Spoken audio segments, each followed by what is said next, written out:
habibillah.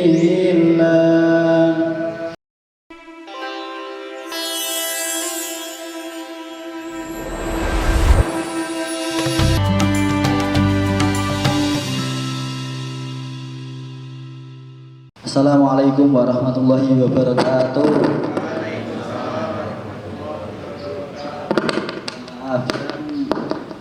Menjawab salam saya dengan semangat, saya doakan bisa sehat tanpa minum obat. Puasanya lancar, istiqomah sampai lebaran, dan bismillah rezekinya lancar tembus sampai 7 turunan. Saya ulangi ya. Assalamualaikum warahmatullahi wabarakatuh. Bismillahirrahmanirrahim. Muhammadan huwa ibnu maliki ahmadu rabbillah khairul maliki musallian ala nabi mustafa wa alihi mustakmirin asyarafa fa ahmadullah musallian ala muhammadin khairin nabi usila wa alihi al-ghuril kiram bararah wa sahbihi muntajabin al-khiyarah. Yang terhormat Ibu Nurul Majidah selaku Ketua Setia Cendekia, dan yang terhormat juga Bapak Suprapto selaku Ketua Majelis Taklim, dan yang saya taktimi yaitu Gus Bahrudin yang nanti akan memberikan pencerahan kepada kita ini, dan juga yang saya hormati jajaran dosen dan juga staf Setia Cendekia dan juga teman-teman yang berbahagia pada bulan yang suci ini.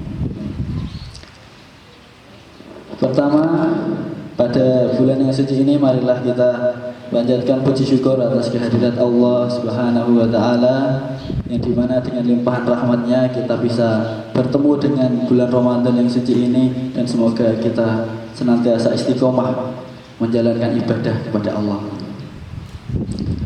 Untuk berikutnya, salawat serta salam semoga tetap tercurahkan kepada junjungan kita yaitu Nabi Sallallahu Alaihi Wasallam, karena akan sangat kita nantikan syafaatnya di yaumul qiyamah nanti. Mohon maaf sebelumnya, saya sangat meminta izin kepada teman-teman, mau saya ajak selawatan? Selawatan ya? Yes. Kenapa kok saya mengajak selawatan ya? Yes, kita sedikit menandakan lah kalau kita ini umatnya Kanjeng Nabi. Semoga dengan kita sedikit berselawat ini, kita bisa menjadi umat yang lebih baik, istiqomah ibadah, dan juga memberikan manfaat bagi kita semua. Ayo kita selawatan bersama dulu ya. Saya dulu terus, mohon maaf semuanya menirukan ya. Salatullah salamullah ala taha rasulillah.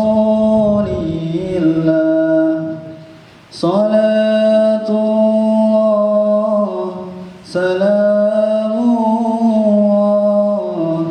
ala yasin habibillah.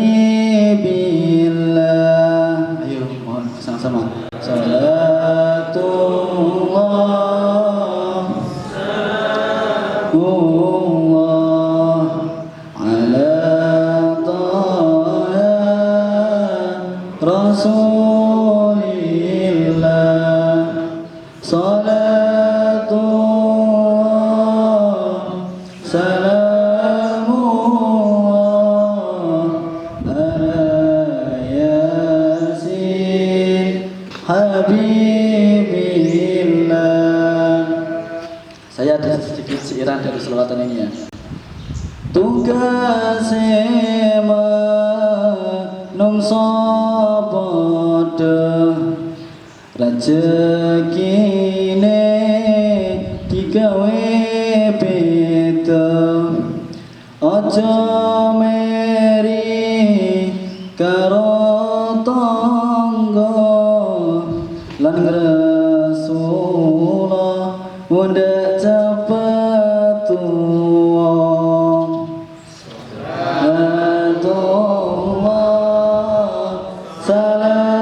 Salamullah ala taha rasulillah. Salam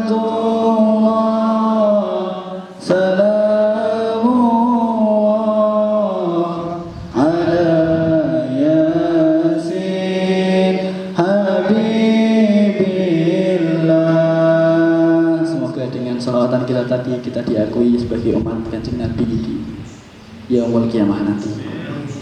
Sedikit terjemah ya dari sholawat tadi. Bisa menerjemah sendiri kan, tidak perlu saya terjemahkan. Kan ya. Tadi gimana? Tugasnya manusia podo, maksudnya tugas dari manusia itu sama, dan yang pasti rezekinya itu berbeda. Dan juga tadi kita tidak boleh iri dengan tetangga, itu tidak hanya tetangga ya, maksudnya semua umat manusia itu tidak boleh saling iri. Kenapa ya? Karena begini, ketika kita iri dengan orang lain, saya contohkan gitu, misalnya oke, Mas Oji dengan Mas Roni misalnya. Mas Oji ini karakter orang yang pendiam, sedikit malas misalnya. Mas Haji ini sedikit malas misalnya. Jika kamu usung-usung nggak pernah mau, jika apa-apa nggak pernah mau. Ini misalnya.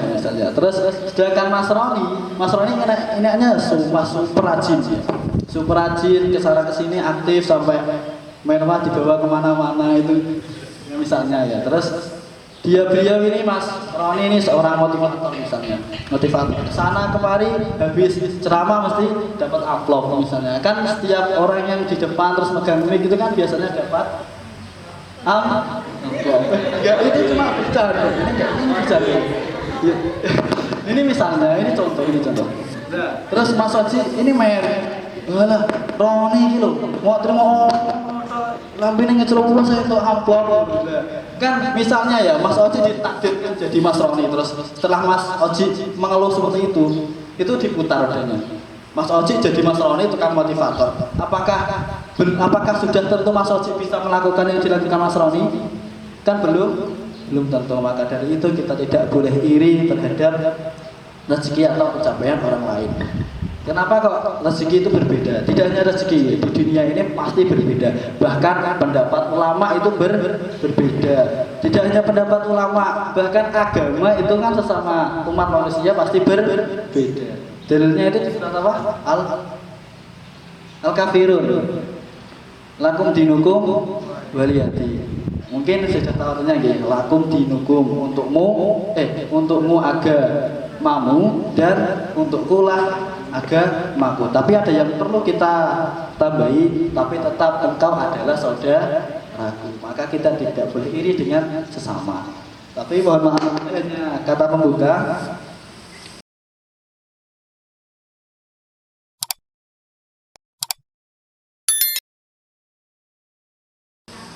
Materi yang ingin saya sampaikan itu adalah keutamaan bagi orang yang berpuasa.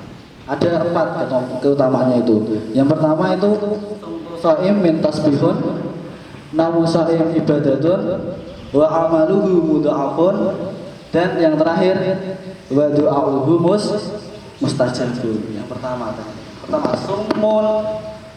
sumtu shaim, diamnya orang yang berpuasa itu min tasbihun, setara dengan membaca tasbih. Perlu saya beri contoh? Kita pakai artisnya hari ini dan Mas Roni ya.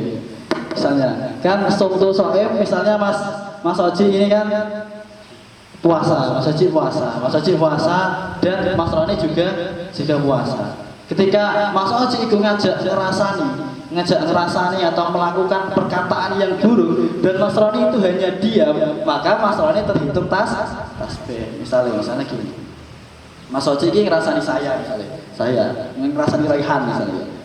Delok orang iki lho, Raihan iki lho, kultum pisan langsung nyebut aku ini.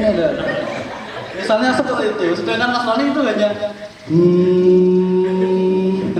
diamnya Mas Roni ini sudah dihitung tasbih. Lah kok sudah diam, kok masih diajak malah ini melenceng misalnya. Mas Oji ini pindah ngerasani malah ini lebih tinggi, ngerasani dosa misalnya. Nah itu lebih Bu Suci misalnya. Ron Bu Suci gini lah. Dan artinya Mas Roni hanya diam ya masih berarti Mas Roni terhitung tasbih. Lah kok Mas Oji jeneng cuwe saya malah tekan dinding ngrasani iki ngomong elek bahkan ngajak sampai Mas Oji iku misuh ya wis Mas Roni dinyanyekno ae.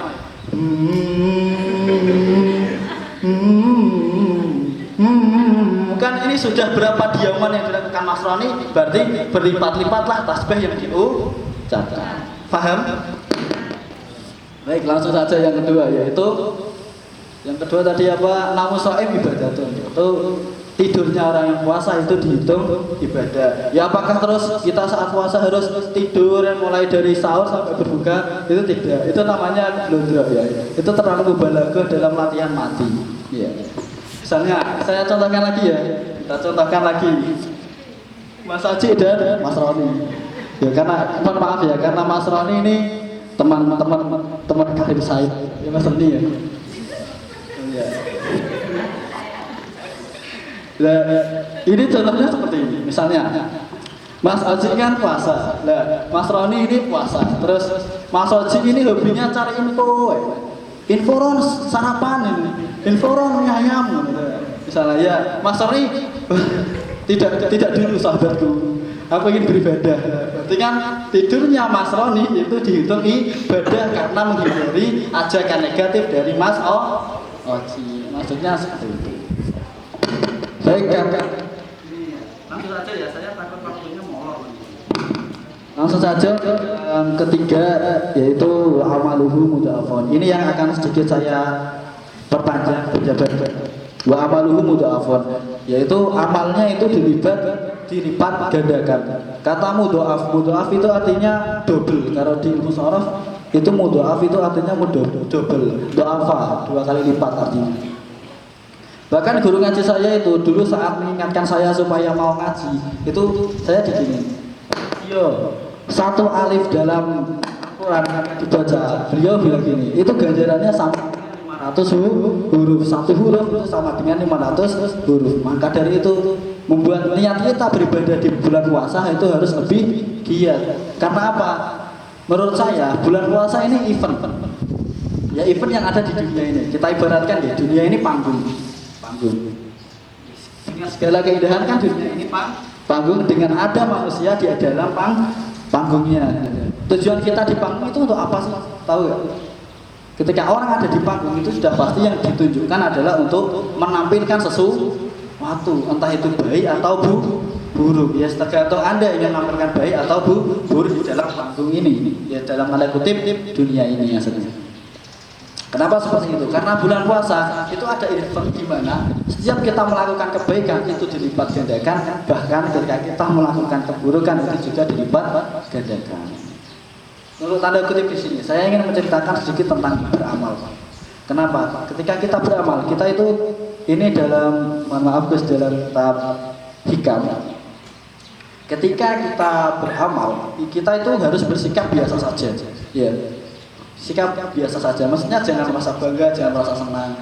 Kenapa? Misalnya, saya contohkan Mas Roni dan Mas Oji. Mas Roni dan Mas Oji ini ketika berada di sebuah masjid, Mas Roni pegang 50.000, Mas Oji pegang 100.000. Nah, itu dimasukkan ke dalam kotak amal. Kok merasa, walah, ya Allah, saya syukur sekali tadi saya nyumbang 100.000, saya merasa bahagia. Itu yang perlu kita hati-hati ya. Kenapa? Karena saat kita menurut Syekh Ibnu Athaillah, ketika kita beramal dan kita merasa senang dengan amal yang kita lakukan, maka balasannya ya kesenangan itu. Maksudnya amal yang kita peroleh itu berhenti di senangnya itu. Ketika kita melakukan amal ya seperti tadi, misalnya ada misalnya Mas Roni bersepeda terus dia jatuh ke dalam selokan misalnya. Terus Mas Oji menolong. Ayo Ron, tak iwangi Ron misalnya gitu. Ayo Ron, tak iwangi Ron. Akhirnya ya Allah mergo aku Roni nek sing nulungi dan ya aku gak liwat paling Roni sudah menjadi kenangan misalnya. Misalnya seperti itu. Maka amalnya dari Mas Oji juga berhenti di situ. Maka dari itu kita beramal di bulan Ramadan, di bulan ini di dunia ini ya, terutama di bulan Ramadan ini kita lakukan dengan ikhlas. Ya maksudnya kita berharap kita mendapatkan rahmat. Karena apa? Karena ya bulan Ramadan ini akan ketika kita sudah lancar melakukan ibadah, misalnya kita menghatamkan Quran, kita istiqomah terawih misalnya, terawih kita win rate-nya 100% ya, itu kita akan merasa hati kita itu senang. Ya karena apa? Karena kita insya Allah akan mendapatkan rahmat. Itu bagi kebaikan ya. Sekarang saya ingin bercerita tentang keburukan. Lah kalau misalnya gini, apakah orang yang di panggung itu ketika tadi kan kita bahas panggung, Ketika orang yang di panggung tadi menampilkan hal-hal yang buruk, apakah ada koreksi? Jelas ada. Seburuk-buruknya apa yang Anda lakukan di dunia ini pasti bisa diperbaiki. Karena apa? Memperbaiki atau kita bertobat dari kesalahan kita sebesar apapun itu pasti diterima. Kenapa? Karena kita ini umat Kanjeng Nabi. Kenapa kok seperti itu? Umat Kanjeng Nabi, umat Nabi Muhammad itu adalah tobatnya yang paling mudah. Pernah mendengar belum? Tobatnya umat Nabi Muhammad itu adalah yang paling mudah. Saya sedikit bercerita ya. Umat Nabi Musa ketika dia melakukan sebuah dosa, saya contohkan apa? Misalnya kayak ismino minuman keras, ya naudzubillah berzina atau yang lain, itu tobatnya dengan bunuh diri. Dibunuh oleh umat yang lain, itu tobat dari umat Nabi Musa. Sedangkan kita umat Rasulullah, sumpah tobatnya paling gampang. Cukup dengan ketika kita habis melakukan dosa, kita hanya cukup dengan istighfar, kita menyesal di dalam hati, kita merasa sedih dengan tulus. Intinya setelah kita melakukan itu, kita merasa sedih terus. Bahkan ketika kita berdoa meminta ampunan, kita sampai menangis. Nah, itu sudah diampuni. Tanda seorang hamba yang dosanya diampuni itu adalah dia ringan melakukan ibadah. Maksudnya paham?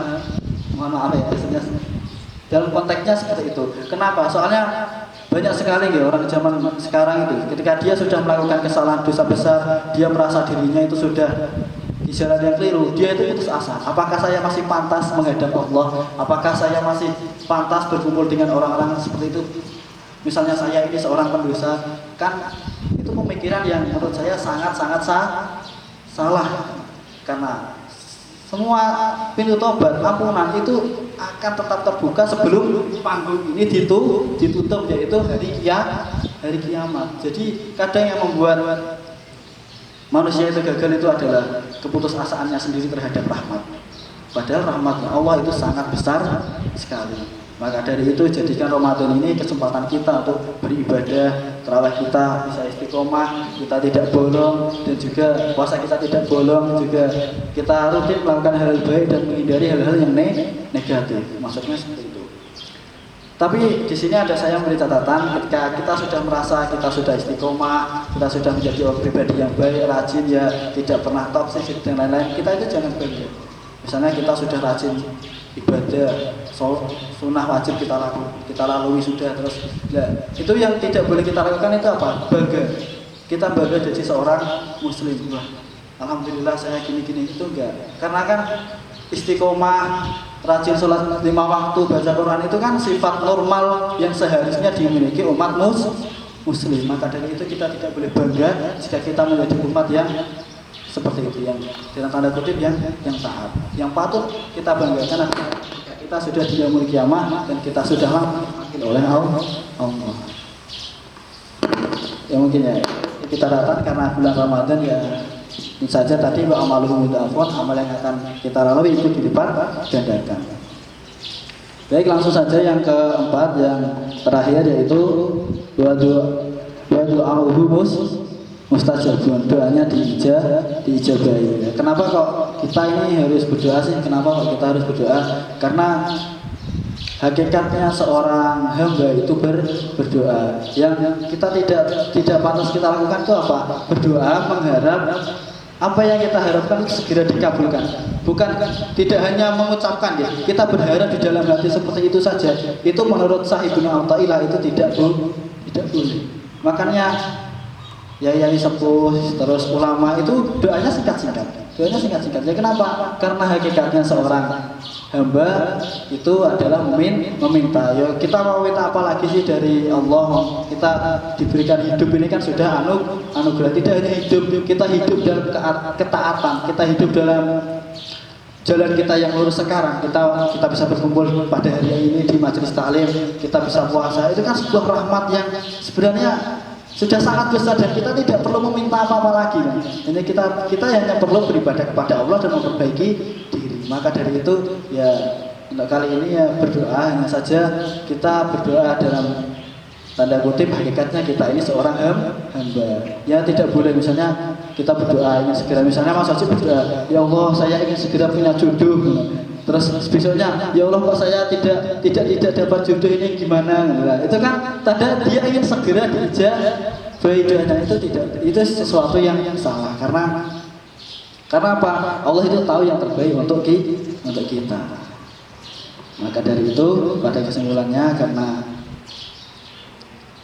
karena ini bulan puasa, kita simpulkan dari materi yang tadi, karena kita menghindari hal negatif itu, bahkan meskipun itu terlihat hal yang kurang baik seperti tadi tidur, itu bahkan ketika kita tidur untuk menghindari perkara yang negatif itu dihitung sebuah kebaikan, yaitu ibadah. Yang kedua, amal kita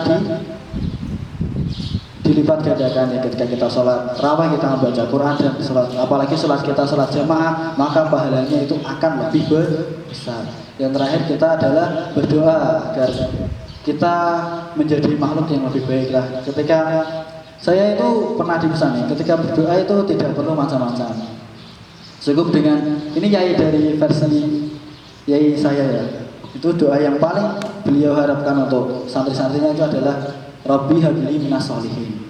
Jadikan kita sebagai orang-orang yang soleh, karena ketika kita sudah menjadi orang soleh, semuanya itu akan ikut. Baik, itu yang bisa saya sampaikan. Kurang lebihnya saya mohon maaf kepada Mas Roni dan Mas Oji sudah menjadi aktor pada materi saya. Apabila ada salahnya dimaafkan Mas ya. Kalau nggak dimaafkan kan bentar lagi lebaran gitu, nanti saya ke rumahnya. Baik, tanpa mengurangi rasa hormat saya akan saya tutup, dan berikutnya kita akan mendapat pencerahan dan juga ilmu dari Gus Bahrudin yang semoga akan menjadi pelajaran bagi kita semua. Baik, cukup sekian dari saya, kurang lebihnya saya mohon maaf apabila ada salah dalam saya bertutur kata. Saya ucapkan terima kasih untuk kesempatan hari ini. Wallahul muwaffiq ila aqwamit thoriq. Wassalamualaikum warahmatullahi wabarakatuh. Tugase manungsa padha rejekine digawe beda, aja meri karo tangga lan Rasulullah